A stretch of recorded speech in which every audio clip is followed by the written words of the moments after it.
À travers cette vidéo, avec mon groupe de classe, nous avons voulu faire passer un message de prévention et de prise de conscience sur les incendies dévastateurs 2022 dans le sud-ouest de la France. Donc bonjour, je suis le sergent-chef Patrice Gamba, sapeur-pompier volontaire au centre d'incendie de secours de Duras et formateur en agroéquipement, ici au CFA agricole à Sainte-Livrade. Bonjour, je suis le sergent-chef Leroy Julien, sapeur-pompier professionnel au centre de secours d'Ouillès, spécialisé dans le feu de forêt. Alors sur ce méga feu de l'Andiras en 2022, le plus gros problème de tous les pompiers présents sur le chantier, ça a été vraiment le manque d'eau. Nous avons été confrontés à des lacs vides, des points d'eau asséchés, et le feu allait tellement vite que nous avons couru vraiment après un gros besoin en eau. Et cette fois-ci, nous avons été complètement dépassés par la violence du feu, la hauteur des flammes, qui, sans les canadaires, nous n'avons pas pu combattre ces feux. Il y avait des épisodes de canicule, forte chaleur, donc faut savoir que la forêt elle est très vulnérable à la canicule, puisqu'on a beaucoup de matière sèche, avec les aiguilles de pin, avec des fois la fougère qui a tendance à sécher plus vite que prévu, et on n'a pas d'hygrométrie. Et donc quand il n'y a pas d'hygrométrie dans la forêt, le pin contient de la résine, c'est extrêmement inflammable. Et ça s'enflamme très vite, même sans contact de flamme direct sur un pin. À quelques mètres, rien que la chaleur, avec les gaz de pyrolyse, ils suffisent pour faire enflammer le pin. C'est la particularité de la forêt des Landes de Gascogne, c'est que le sol, qui est essentiellement sableux, est très riche en lignite. Donc c'est des résidus, puisque là-bas, le pin, c'est de la culture, c'est la sylviculture. Quand ils font des coupes de pin, tous les résidus de branchage sont remélangés avec le sol avant de réimplanter de nouvelles cultures. Et ces résidus qui se décomposent dans le sol, ça fait comme de la tourbe. Et cette tourbe, ça crée un combustible. Donc on avait le feu en sous-sol. Les impacts sur la flore et la faune. Alors l'impact de ces feux de forêt, tout d'abord pour la population du secteur, il faut savoir que beaucoup de gens et de populations travaillent de la sylviculture. Donc dès qu'il y a un feu, cela reste leur outil de travail et c'est très très conséquent pour eux. Et les retombées économiques sont très importantes.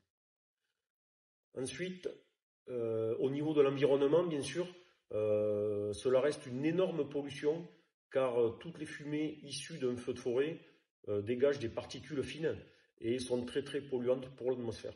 Eh bien, on a perdu sur les deux feux, c'est 27 000 hectares de pin qui ont été détruits. Alors même si c'est une culture, mais quand on se retrouve avec des blocs de plusieurs milliers d'hectares entre deux communes où on n'a plus de végétation, mais c'est la température qui augmente, c'est tout un écosystème qui disparaît pendant des années. Parce qu'ils vont replanter à des endroits, ils pourront replanter à d'autres non. Il y a des propriétaires, ils auront pris moyen. Il y a eu un impact par rapport à la faune, tout le gibier, les sangliers, les chevreuils, toute la partie vivante de la forêt qui a disparu à des endroits parce que c'était leur habitat, ils n'ont plus de maison.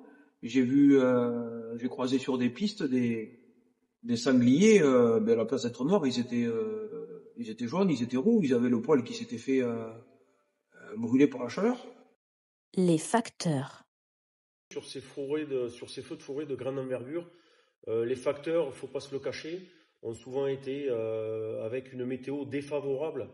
Le feu ne s'allume pas tout seul, souvent avec des pyromanes, et l'indiscipline aussi des gens et du tourisme qui est très important dans le secteur sud-ouest. La prévention. Alors pour l'avenir, et ce qui se fait depuis ces méga-feux de 2022 au niveau prévention, ça va être sur le nettoyage des parcelles, des coupes-feux, des consignes très strictes au niveau des propriétaires qui viennent de l'État. Par exemple, un coupe-feu de 50 mètres de large ou plus, ce qui a été créé lors de ces coupes-feux, avec un nettoyage des bois au niveau ça peut être des ronces, des divers végétaux, etc. Avoir des parcelles de pin très propres sont très favorables pour les pompiers. Le rôle de prévention est très important, mais Rien n'est encore mis en place nationalement aux propriétaires pour pouvoir procéder à cette prévention qui, pour le pompier, le développement du feu est essentiel. L'éducation sur les feux de forêt et les médias. Alors la population française a un gros travail à faire sur l'éducation et la prévention des feux de forêt, car nous sommes très indisciplinés lorsque le risque feu de forêt est assez élevé. Nous voyons trop de mégots jetés, trop de barbecues en soirée fait, qui sont responsables de départ de feux de forêt.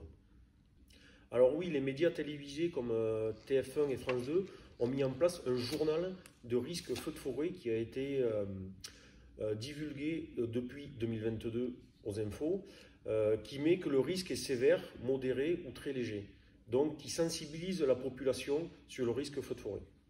Alors oui, effectivement, sur ces feux, maintenant, nous sommes obligés de savoir travailler avec les médias, et ce qui crée une expansion de l'information et la curiosité des gens. Tout d'abord, grâce aux médias, sur ce méga-feu où nous avons passé 1 mois et demi d'intervention pratiquement, la solidarité de la population du sud-ouest a été assez importante avec de l'apport de nourriture et de l'apport d'eau, de boissons, etc. Maintenant, le point négatif des réseaux sociaux, c'est la curiosité de la population. Celle-ci vient voir directement le feu sur le chantier et peut se mettre en danger et nous font du travail supplémentaire. En conclusion, nous pouvons remarquer que les feux de forêt 2022 ont été très dévastateurs. Chacune ont un rôle à jouer en tant que citoyen. À ce type de catastrophe, la faune et la flore est particulièrement sensible et touchée, qu'ils soient criminels ou naturels. Tout le monde doit prendre conscience de l'importance de l'environnement.